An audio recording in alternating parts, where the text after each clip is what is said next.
وآتوا اليتامى أموالهم ولا تتبدلوا الخبيث بالطيب ولا تأكلوا أموالهم إلى أموالكم إنه كان حوبا كبيرا۔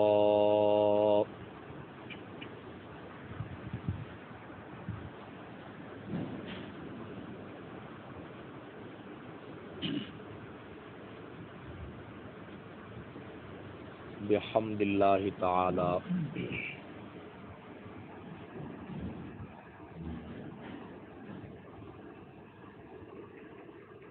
اس آیت مبارکہ کے حوالے سے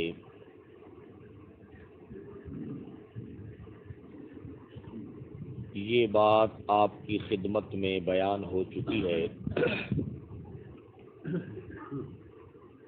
کہ یتیموں کے ساتھ جو حسن سلوک ہے، اچھے اخلاق اور عزت و تکریم کے ساتھ ان کے ساتھ پیش آنا ہے، اس کے دنیاوی اور اخروی فوائد کیا ہیں، اور یتیموں کے ساتھ بدسلوکی کرنا، انہیں جھڑکتے رہنا، ان کی تعلیم و تربیت کا انتظام نہ کرنا، اس کے دنیاوی اور اخروی نقصانات کیا ہیں، یہ بالتفصیل آپ کی خدمت میں بیان ہو چکے ہیں۔ اب اس سلسلے میں جو ہمارا گفتگو کا سلسلہ چل رہا ہے وہ یہ ہے کہ مال یتیم کی حفاظت کس طرح ممکن ہے۔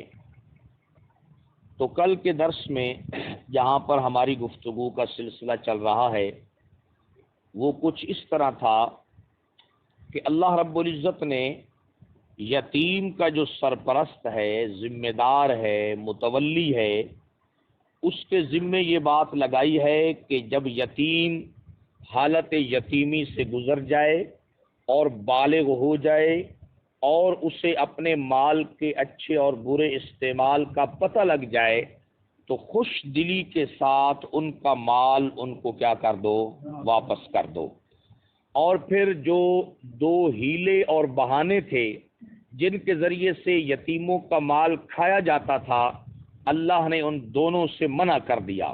وہ پہلا ہیلا کیا تھا کہ یتیم کے مال کی گنتی کو تو پورا کرتے تھے، لیکن یتیم کا جو اعلیٰ مال ہوتا تھا وہ اپنے ردی مال کے ساتھ اس کو کیا کر دیتے تھے، تبدیل کر دیتے تھے۔ تو اللہ نے فرمایا کہ لا تتبدل الخبیث بالطیب، مت تبادلہ کرو ردی کا بالطیب، کس کے ساتھ، اعلیٰ کے ساتھ۔ سمجھ آ گئی؟ یعنی یتیم کو جو حصہ دیا ہے، یعنی کہ جائیداد میں سے اور زمین میں سے، کاروبار میں سے، جانوروں میں سے، وہ پیچھے پیچھے سے ردی مال دے دیا جائے، کم قیمت والا دے دیا جائے، اور خود اپنے لیے اور اپنے بچوں کے لیے جو رکھ لیا جائے بالطیب، وہ کیا رکھ لیا جائے، اعلیٰ رکھ لیا جائے۔ یعنی یتیم کے مال کا اس طرح تبادلہ کیا جائے کہ یتیم کو ردی قسم کا مال حاصل ہو اور خود کیا حاصل ہو بھائی، اعلیٰ قسم کا مال حاصل ہو۔ اور دوسری صورت کون سی تھی کہ بھائی اپنا مال اور یتیم کا مال مشترک کر دو۔ نیت کیا ہوتی تھی کہ ٹھیک ہے اس طریقے کے ذریعے سے یتیم کا مال ہم نے کیا کرنا ہے بھائی، کھانا ہے۔ سمجھ گئی؟ تو اللہ رب العزت نے فرمایا نہ بالکلیہ کھانے کی اجازت ہے اور نہ ہی ہیلے اور بہانوں سے یتیموں کا مال کھانے کی تمہیں کیا ہے بھائی، اجازت ہے۔ اب دیکھیے ذرا، یہاں پر ہمارے مفسرین کرام رحمہم اللہ نے ایک جملہ لکھا ہے، اب اس جملے کی تھوڑی سی وضاحت آپ کی خدمت میں پیش کرنی ہے۔ اللہ فرما رہے ہیں کہ وَآتُوا الْيَتَامَى أَمْوَالَهُمْ، دے دو تم یتیموں کو جو کہ دور یتیمی گزار چکے ہیں، ان کو اموالہم، ان کے مال دے دو۔ اب یہاں پر ایک جملہ ہے، ذرا اس کو سن لیں پھر تاکہ بات سمجھ میں آ جائے۔ مفسرین فرماتے ہیں حاشیے کے اندر کہ بات یہ ہے کہ اس کا مال دو طرح سے ہے۔ اس کا مال کیا ہے؟ دو طرح سے ہے. ایک اس کا مال وہ ہے جو اس کو باپ کی طرف سے بطور وراثت ملا ہے، وہ بھی ان کو کیا کر دو؟ واپس کر دو. اور دوسرا مال وہ ہے جو ان کو حکومت اسلامیہ کی طرف سے بطور ہبہ ملتا رہا ہے، وہ بھی ان کو کیا کر دو؟ واپس کر دو. اب آپ کہیں گے کہ حکومت اسلامیہ کی طرف سے کیسے ہے؟ جی، قرآن مجید کے اندر اس بات کا تذکرہ موجود ہے، کیونکہ اللہ رب العزت جو ہے وہ یہ چاہتے ہیں کہ یتیم جب بالغ ہو جائے اور اس کا دور یتیمی گزر جائے تو اس کو اس کے ورثاء کا اور بہت کچھ مال حاصل ہو جائے، تاکہ معاشرے میں اسے اپنے پاؤں پہ کھڑا ہونا کیا ہو جائے؟ آسان ہو جائے. اسلام نے اس کے لیے بڑے انتظامات کیے ہیں. جی دیکھیے ذرا، بالکل 10ویں پارے کے آغاز کے اندر اس بات کا تذکرہ ہے.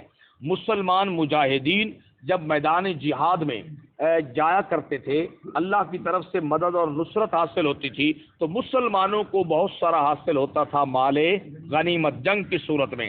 تو اللہ رب العزت نے فرمایا کہ 4 حصے مجاہدین کو دے دیے جائیں، 5ویں حصے کے 5 حصے کیے جائیں، جن میں سے 1 حصہ یتیموں کو دیا جائے. اس لیے جو ورثاء ہوتے تھے نا، یتیموں کے سرپرست ہوتے تھے. مثال کے طور پر غزوہ احد میں جو صحابہ شہید ہو گئے، ان کے جو چھوٹے چھوٹے بچے رہ گئے، صرف ان کو ان کے باپ کی وراثت نہیں مل رہی تھی، بلکہ اس کے بعد خندق فتح ہوا، اس کے بعد خیبر فتح ہوا، اس کے بعد حنین فتح ہوا، بڑا مال آیا. تو مال غنیمت میں سے جو 5ویں حصے کا ایک حصہ ہے وہ بھی بیت المال سے یتیموں کے سرپرستوں کو دیا جاتا تھا کہ یہ یتیموں کا کیا ہے بھائی؟ حصہ ہے. کیوں؟ اس لیے کہ اسلام یہ نہیں چاہتا کہ ان کا والد فوت ہو گیا ہے، وہ بیچارے دوسروں کے رحم و کرم کے اوپر ہیں، کل کو جب وہ بڑے ہو جائیں ان کو اپنی شادی کا انتظام کرنا پڑے، آگے ان کا اور انتظام ہو، تو یہ نہ ہو کہ ان کو جب ان کے ورثاء اور ان کے ذمہ دار جب ان کو فارغ کریں تو وہ کہیں جی 0 جمع 0 برابر ہے کیا ہے بھائی؟ 0. سارا تو تسی کھا گئے ہو میرے پترو، سمجھ آ گئی. 10 روپے روزانہ پاپڑا واسطے لیندے ہے، شامی 10 روپے لیندے ہے، سمجھ آ گئی جناب والا. تو ہر روز تو آپ لوگوں کا اتنا خرچہ تھا جناب والا، آپ کا تو سارا مال کیا ہو گیا ہے بھائی؟ ختم ہو گیا. اللہ کہتے ہیں نہیں، میں اور بھی انتظام کر رہا ہوں، اور بھی انتظام کر رہا ہوں، حکومت اسلامیہ کے ذمے لگا رہا ہوں کہ مال غنیمت کا 5واں حصہ جو ہے خمس میں سے، جو 5واں حصہ ہے خمس، اس میں سے جو پھر 5واں حصہ ہے، جس طرح اللہ اور اس کے رسول کے لیے ہے، جس طرح رسول کے قریبی رشتہ داروں کے لیے ہے، والیتاما، اس 5ویں حصے کا ایک حصہ کس کے لیے ہے؟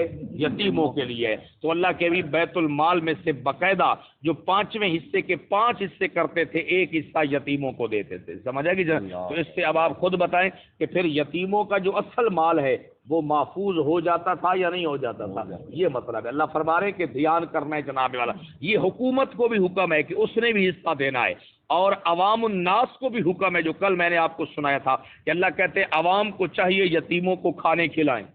یتیموں کو کیا کریں بھائی؟ کھانے کھلائیں. کیوں؟ اس لیے کہ جب وہ بچے ہیں ابھی ان کا زیادہ تر خرچہ کھانے پینے کا اور ان چیزوں کے اوپر ہے. جب ان کو مسلمان جو صاحب خیر ہیں، جو مالدار ہیں، وہ اپنے مال کا ایک حصہ ان کو کھلاتے رہیں گے، پلاتے رہیں گے، تو ان کا اصل مال کیا رہے گا؟ محفوظ رہے گا. یہ ہے بھائی اسلام. یہ کیا ہے؟ اسلام ہے. یہ ہے قرآن، اور یہ ہے رحمت للعالمین کے اوپر نازل ہونے والا دین. سمجھ آئے گی جناب والا؟ اللہ کہتے ہیں کہ یہ ترتیب تم نے اختیار کرنی ہے. دیکھیے ذرا، اللہ فرماتے ہیں وَاعْلَمُوا أَنَّمَا غَنِمْتُم مِّن شَيْءٍ. اس معاشرے میں تو یتیم جو تھے نا جناب والا، ان کو اللہ کی طرف سے، اس کے رسول کی طرف سے، مسلمانوں کی طرف سے ان کے باپ کی وراثت کے علاوہ اور بہت کچھ ملتا تھا. اس لیے مفسرین نے لکھا کہ جو کچھ تمہارے پاس یتیموں کا ہے، ہاں وہ مال غنیمت میں سے حصہ ان کو ملتا رہا، اور اسی طرح مسلمان جو صاحب خیر ہیں وہ ان کو دیتے رہے، اور ان کے باپ کا حصہ ہے، ہر چیز ان کی کیا کر دو؟ واپس کر دو. سمجھے گی جناب؟ اللہ فرماتے ہیں فَأَنَّ لِلَّهِ خُمُسَهُ. اس مال غنیمت کا جو 5ویں حصہ ہے اس کے 5 حصے کیے جائیں، اس 5 میں سے پھر ایک حصہ فَأَنَّ لِلَّهِ خُمُسَهُ وَلِلرَّسُولِ، وہ اللہ اور اس کے رسول کے لیے ہے، وَلِذِي الْقُرْبَى، اور ایک حصہ رسول کے قریبی رشتہ داروں کے لیے ہے. یہ 4 لوگ تھے جناب والا جن کو اس میں سے حصہ ملتا تھا. وَالْيَتَامَى، اور ایک حصہ کن کو دیا جائے؟ یتیموں کو دیا جائے، والمساکین اور ایک حصہ مسکینوں کو دیا جائے، وابن السبیل اور ایک حصہ کن کو دیا جائے؟ مسافروں کے لیے رکھا جائے. سمجھ آئے گی؟ بعض اوقات ایسا ہو جاتا ہے نا کہ ایک آدمی جو ہے وہ گھر میں ماشاءاللہ کافی بہت کچھ ہے، راستے میں اس کے ساتھ کوئی حادثہ پیش آ جاتا ہے، سارا مال ضائع ہو جاتا ہے. ضروری نہیں ہے کہ چوری ہو جائے، یہ بھی ہو سکتا ہے اس کا مال ضائع ہو سکتا ہے، اور کوئی مسئلہ بن سکتا ہے جناب والا.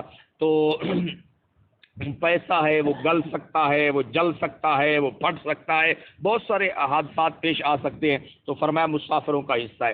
تو یہ اللہ پاک فرما رہے ہیں. اب آپ دیکھیے کہ اسلام کیسا نظام دین ہے کہ بیت المال میں سے مال غنیمت جب آئے گا تو اس کے 4 حصے مجاہدین کو، 5ویں حصے کے 5 حصے، ایک حصہ کن کو ملے گا؟ والیتامى. سمجھ آئے گی؟ صرف یہ نہیں ہے کہ ان کے لیے ان کو یہ مال دینا ہے. اور دیکھیے بیت المال میں آنے والا مال ایک اور قسم کا بھی تھا، اس کو مال فے کہتے تھے. اس کو کیا کہتے تھے؟ مال فے کہتے تھے. مال غنیمت وہ مال ہے جو جنگ کے نتیجے میں حاصل ہو، اور مال فے وہ مال ہے جو بغیر جنگ کے کیا ہو جائے؟ حاصل ہو جائے، دشمن ہتھیار ڈال دے. اللہ رب العزت نے جب مال فے کا تذکرہ کیا نا، اللہ فرماتے ہیں اس میں سے بھی ایک حصہ یتیموں کا ہے. اس میں سے بھی ایک حصہ کیا ہے؟ ہاں، سمجھ آئے گی جناب والا؟ یعنی یتیموں کو دینا ہے. حکومت نے بیت المال میں سے 2 مد قرآن نے بیان کیے، مال غنیمت آئے تب بھی ان کو حصہ دے